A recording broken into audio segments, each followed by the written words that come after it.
Hey Tiger fans, we are back bringing you episode 2 of TigerCast, the official podcast of Towson Athletics. As always, I'm your host, Laura Leidig with the Towson Sports Network, and I'm here with a familiar voice for you all. You can usually catch her on the sidelines reporting for TSN, Tessa Peloso. Tessa, how are you?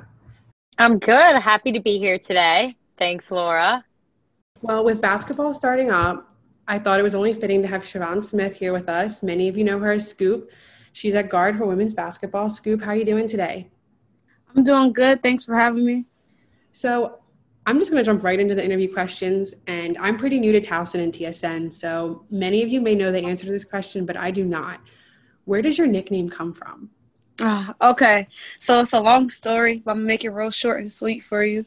My rec coach used to call me Scoop with a T. So that's my original nickname, Scoop with a T. And he would go around and tell people that my name was Scoop, and word got around like really, really quick. So it was kind of hard for me to stop telling people like, oh, my name's not Scoop, it's Scoop with a T. And I just went with it after a while. So yeah, that's what I go with now. That's what I go by. Oh, that's funny. I love that. So call me a copycat, but I'm a little bit curious about how you would answer some of your what's the scoop questions. So if you had a superpower, what would it be? Super speed. Super speed. Just to get there on the court faster, right? Yeah, I'll be everywhere. Yeah, and then... That's a good one. So who's your favorite athlete? Michael Jordan, for sure. Have you watched the documentary? That might be a silly question. You know what? Obviously. That's a long story. I watched some of them, but I didn't get around to all of them just yet. No way. They're all an hour each. I just don't have time. Oh, my gosh. They were unbelievable. I want to watch it again. You watched them? I watched them all, and I want a documentary on just Dennis Rodman, and now I just heard he has his own documentary out on ESPN Plus. Laura? Yeah. Wow. I have to watch that. I am a big Michael Jordan fan. I will say, though, that I think that Scottie Pippen is a bit underrated. Definitely. But no, that documentary was fire. It was money. It was so good. So do you have a pregame ritual? Not really, because we all have to go by a schedule, but I just make sure I listen to I make sure before every game I listen to one Christian song and then my hype up music before each game. That I guess you can call that the ritual. So are you superstitious? No, not really. No, but I know that I need to listen to my one Christian song or else, yeah. Okay, so you kind of are superstitious. A little bit. I wouldn't I don't want to call it that, but yeah, I need to make sure I listen to that one song or else something else. I don't know. So what would be on Scoop's hype up playlist? I can give you some artists more than the actual songs. Yeah, like what do you like to listen to before the game? I guess I would say some Drake, Lil Baby, Lil Uzi definitely, and then from the Christian playlist, I would listen to some Tasha Cobbs, Kurt Franklin, stuff like people like that, Ty Tribbett, like different songs like that. Nice. Favorite Drake album? Ooh. What is it? What do you think? Nothing Was the Same. Oh, okay. All right. That was different. Yeah. Good choice. So, Scoop, last season you had 59 rebounds, 10 assists, 9 steals, and average 4 points a game. What are your goals for this upcoming season? Definitely to make a name for myself. Definitely put myself on the map, on the board. Because I feel like last year was really different. It was more of a learning process for me, more than actually just, being a leader. But, I expect a lot from myself this year. And definitely not going to let myself down, not going to let my team down. And just really to do what is expected from both the coaches and the expectations that I have for myself. Right. You said not letting your team down. You're one of the few returners. Mm-hmm. How has that transition been with the new transfers, the new girls, and also losing like Nakaya and Q? Mm-hmm. It's definitely played a big role. Like I had to step up a lot and be a leader. It's also a big jump from being like, an underclassman to an upperclassman. Like you can't really play as many games or joke around as much. You have to focus in more because at the end of the day, the new people who come in look up to you. So it's like you have to set the bar and show them and be the example for, how things go at Towson and how to carry yourself. And, when they first came in, they didn't know any of the plays or anything. So just being that example and stepping in and being what the coaches needed me to be for my teammates was really big. So you would say the team chemistry is going well? Definitely, yeah. Good. Well, we're excited to see all you guys play and get on a good start for sure. Right. I'm excited as well. You're a junior this year. Yeah. What's your major at Towson? I'm a major sport management, and I have a minor in business. Oh, same. Awesome. Yeah. Scoop, I think we've been in the same classes together. What class? I don't remember what one, but I feel like I've seen you in my class, and I'm always so quiet, and I sit far back. I don't talk to anyone. So I'm I think that's Scoop, and I've just never said anything. But now I should have. Yeah, definitely. Yeah, could have sat next to you. We could have been talking. Helped each other with some of our homework. Could have helped each other for sure. Yeah. Now I'm like, now I can't. Yeah, see? So you were named to the Spring 2020 CAA Commissioner's Academic Honor Roll, and we can't forget to mention that you're a 2019 CAA champ. So how have these past 2 seasons been for you at Towson? What do you feel like you've learned and can take away from being a student athlete? I feel like that's the biggest thing. It was definitely a learning experience. Just coming from a small school in a small area, it was a huge jump for me, and I didn't realize how big of a jump it would have been until I got to Towson. So from a basketball aspect, it's been definitely a huge learning experience. Learning under people who have played before at bigger schools, like Ryan, for example, who played at UMass, and then I came in and she was a junior. And, just on the championship team, just learning from a lot of people who were older than me and more experienced. It's definitely been a long experience. It's been a long journey, but I'm definitely grateful for it because moving forward, I'm going to be able to use that. And, school's been great. It's school. So, if you really apply yourself, it's fine. But I feel like basketball has been my biggest learning curve. And at this point, I'm grateful for it. But going through it, it was definitely rough. But I'm glad I'm out of it now. Yes, I can't imagine what your schedule's like as a student athlete. It's probably it's crazy. A lot of hours.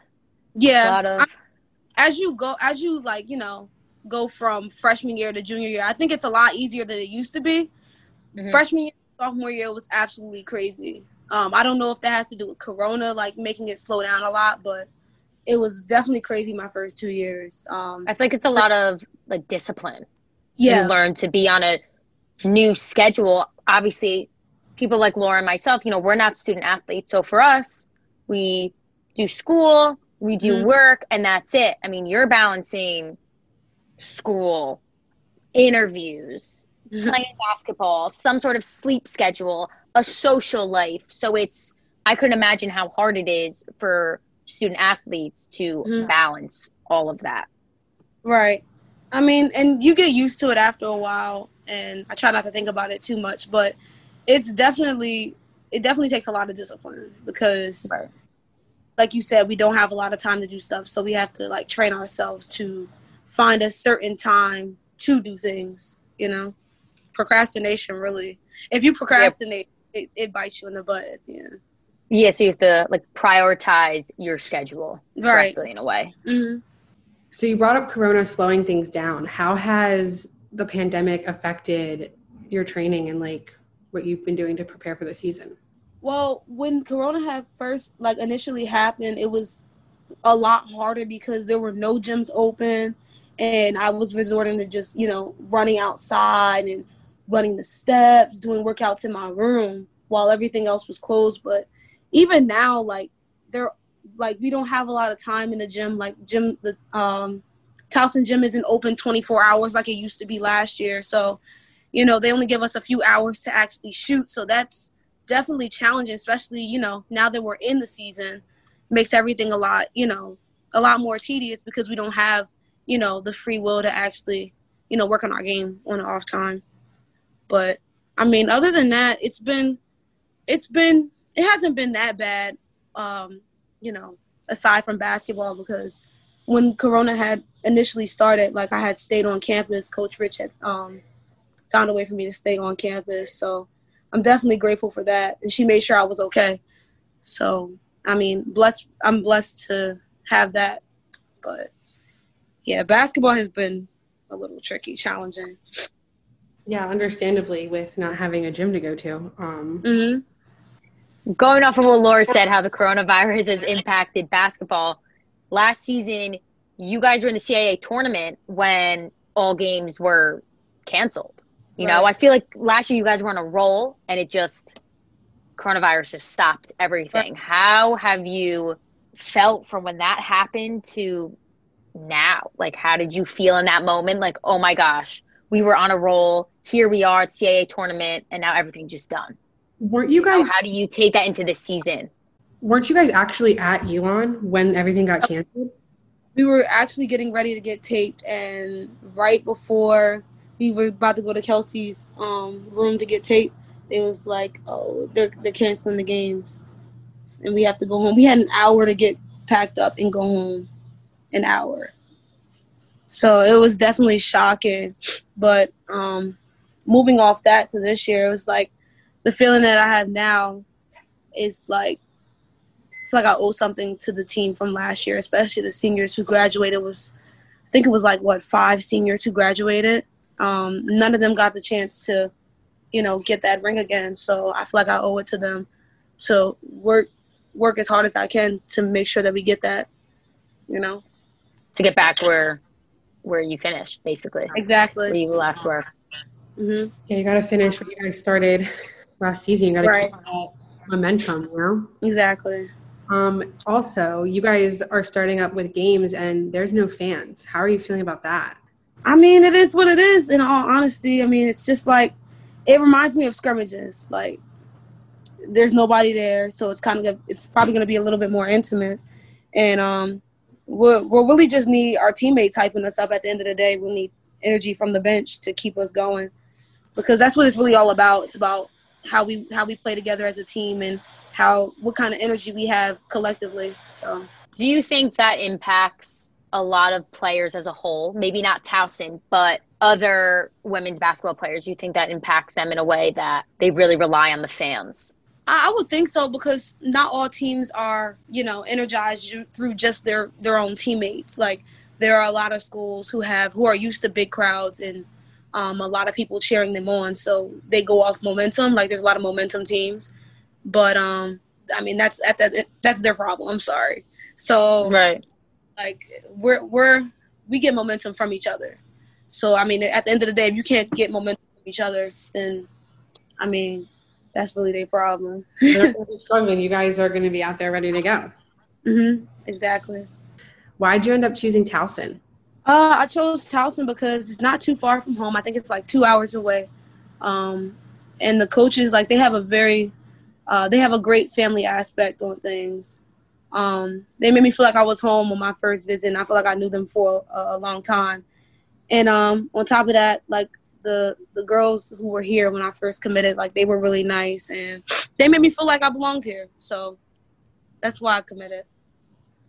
But I'd love for you to reflect back on your time at TU so far. I know you're not a senior yet, but your time so far, like, what are some of your favorite memories thus far? I guess I would say my favorite memories was, of course, winning, like, being a part of the championship team, winning the championship in 2019. Having the Worcester Scoop moments, playing UConn, of course. That was a great experience. That was awesome, I'm sure. Yeah, definitely. And I guess I would say some of the community service events that we did as well. We definitely got to meet a lot of little kids. I think it was what's STEM Day? Is it called STEM Day? Where all the little kids come? I think so. We might have to fact check that, but I think you're right. Yeah, STEM Day, and then we had to do all the little autographs, and they were so excited to see all of us. So that was a great day. So Scoop, now obviously What's the Scoop is postponed Right. because of coronavirus, or that was just the one season thing? Are you going to do this again? Because personally, I loved watching those, and I want to be on What's the Scoop. So how do I get to be on What's the Scoop?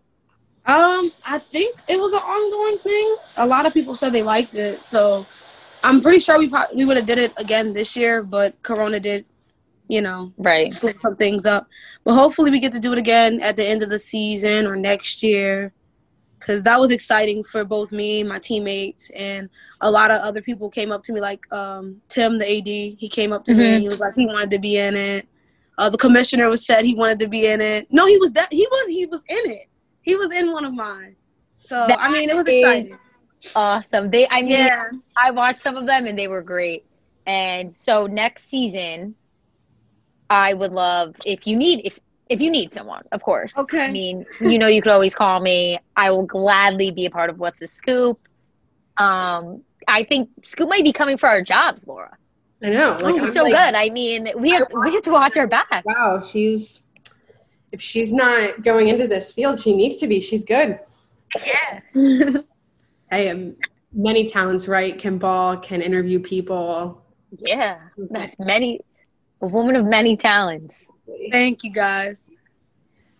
For sure. No, those were hysterical, and they were so great. And I know, like I said, everyone I spoke to loved watching them, and it was definitely the highlight of people's week.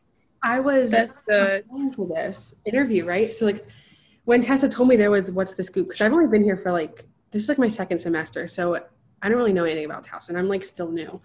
But I watched all of them last night. I was like, these are so funny. These are so good.